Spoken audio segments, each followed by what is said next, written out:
Doctor Subhash Mehta, senior surgeon, Kota निवासी हूँ।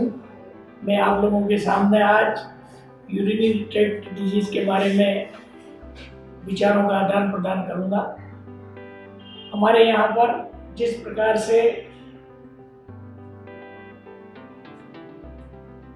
आंत, लीवर एवं पाइल्स और एसिडिटी से संबंधित रोग बहुतायत में पाए जाते हैं, उसी तरह यूरिनरी ट्रैक्ट से संबंधित बीमारियां भी बहुत अधिक पाई जाती हैं।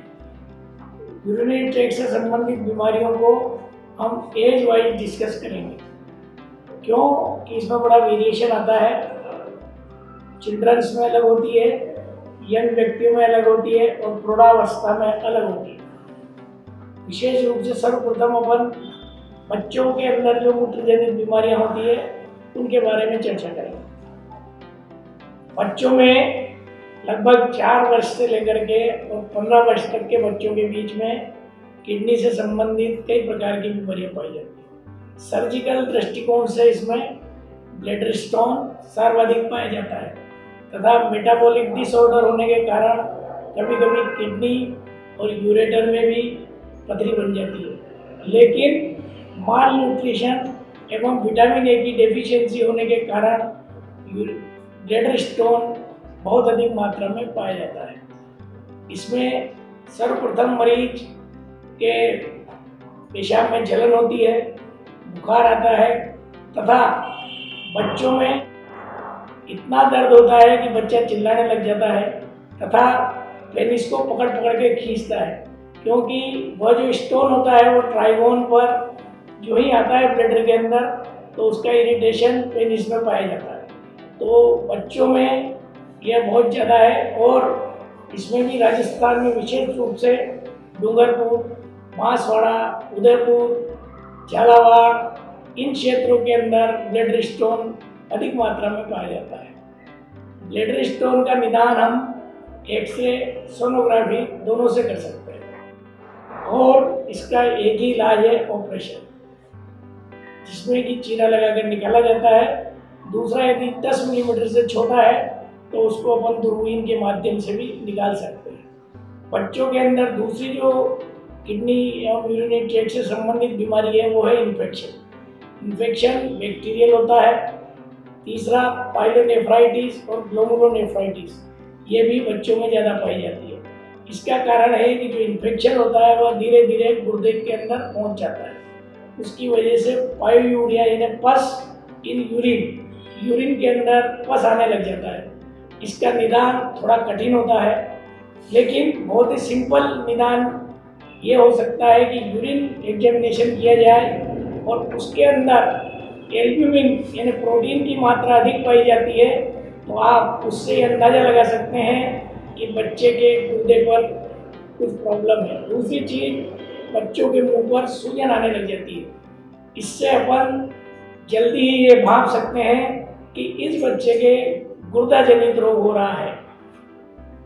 तीसरा होता है ऑटो इम्यून ग्लोमेरुलोनेफ्राइटिस, जिसका कि निदान सोनोग्राफी, बायोप्सी इनके द्वारा किया जाता है। यहाँ तक कि इलाज का प्रश्न है, जो ग्लोमेरुलोनेफ्राइटिस है, नेफ्रोटिक सिंड्रोम है, इनका इलाज तो मेडिकल ट्रीटमेंट है, लेकिन जो पथरी आदि बनती है उसका सर्जिकल इलाज किया जाता है। यंग पर्सन्स जो कि 15 वर्ष से लेकर और 40 वर्ष तक के होते हैं, इनके अंदर सिंपल यूरिनरी ट्रैक्ट इन्फेक्शन बहुत ज़्यादा पाया जाता है। यूरिनरी ट्रैक्ट इन्फेक्शन में एक तो बार बार पेशाब आना, पेशाब में जलन होना, ठंड लगकर बुखार आना, ये बहुत अधिक मात्रा में पाया जाता है। इसमें पुरुषों की अपेक्षा महिलाओं में यूरिनरी ट्रैक्ट इन्फेक्शन अधिक होता है, क्योंकि उनकी यूरिथ्रा की लंबाई कम होती है, इसलिए वो इन्फेक्शन के लिए ज़्यादा ससेप्टिबल होती है। यूरिनरी ट्रैक्ट इन्फेक्शन में जब आप यूरिन एग्जामिनेशन करेंगे तो उसके अंदर पस सेल, इपिथेलियल सेल्स और एल्ब्यूमिन पाया जाएगा। इनका बहुत ही साधारण इलाज एंटीबायोटिक्स एवं एल्कलाइजर के द्वारा किया जा सकता है। और विशेष रूप से व्यक्ति को ये ध्यान रखना है कि पानी खूब पीना है साथ ही खटाई अधिक खाना, इन्फेक्शन के अतिरिक्त स्टोन की प्रॉब्लम जो है वो यूरेटर में, किडनी में, ये यंगस्टर्स में बहुत ज़्यादा पाई जाती है। ओल्ड एज के अंदर आप पाएंगे तो सबसे बड़ा कारण है पेशाब उठने का और इन्फेक्शन, तो प्रोस्टेट। पहला है प्रोस्टेटिक हाइपरप्लेजिया, दूसरा है प्रोस्टेटिक कैंसर। वृद्धावस्था में तो ये दो ही परिस्थितियाँ ज़्यादा पाई जाती है। इसमें रेजिडुअल यूरिन जो है सोनोग्राफी के माध्यम से जो अपन देखते हैं तो प्रोस्टेट बढ़ी हुई आती है तथा पेशाब करने के बाद भी पेशाब उसमें भरा रहता है।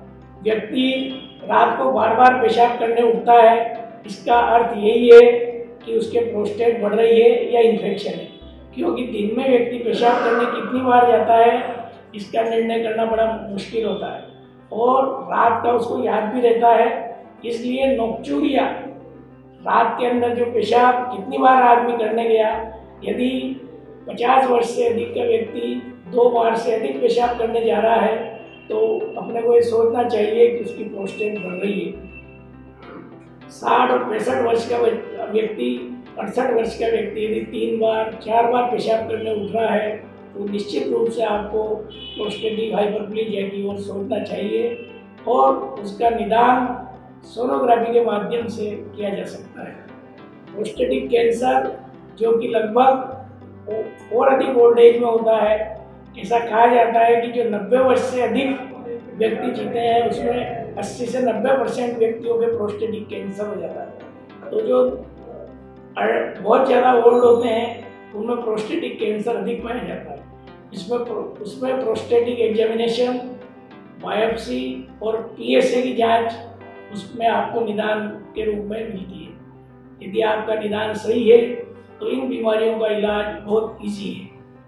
इस साथ ही इन सभी प्रकार की बीमारियों में को यदि अपन लगातार उपेक्षित करेंगे तो किडनी डैमेज होना स्वाभाविक है। इसमें सीरम क्रिएटिनिन बढ़ जाएगा, यूरिया बढ़ जाएगा, सूजन आने लग जाएगा और धीरे धीरे धीरे व्यक्ति क्रोनिक रीनल फेलियर की ओर चले जाते हैं। तो किसी भी प्रकार की किडनी, यूरेटर, ब्लैडर और प्रोस्टेट, इन चारों चीज़ों से युग्म के द्वारा में किसी भी तरह की समस्या हो तो सर्वप्रथम सर्जन को दिखाना चाहिए। सर्जन को दिखाकर इसका निदान किया जाना चाहिए। ये प्रॉब्लम सर्जिकल है या मेडिकल है। मेडिकल प्रॉब्लम है तो भी लंबा इलाज है, सर्जिकल प्रॉब्लम है तो सर्जिकल प्रोसीजर करने के बाद तुरंत इलाज से व्यक्ति ठीक हो जाता है।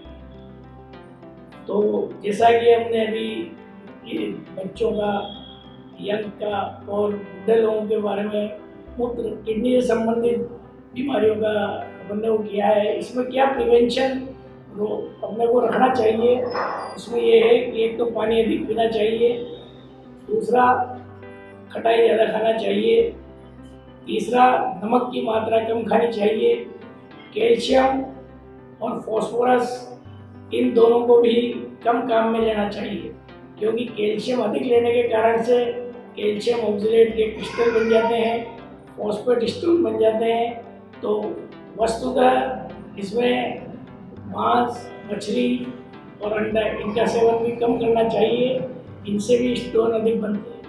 इसलिए मेरा आप सभी से निवेदन है कि जो ही आपको इन से संबंधित किसी भी प्रकार की बीमारी की प्रारंभिक अवस्था हो तुरंत चिकित्सकीय परामर्श लेना चाहिए तथा अपने खान पान पर विशेष ध्यान देना चाहिए, जिससे कि अपन जल्दी ही बीमारियों की रोकथाम कर सकें।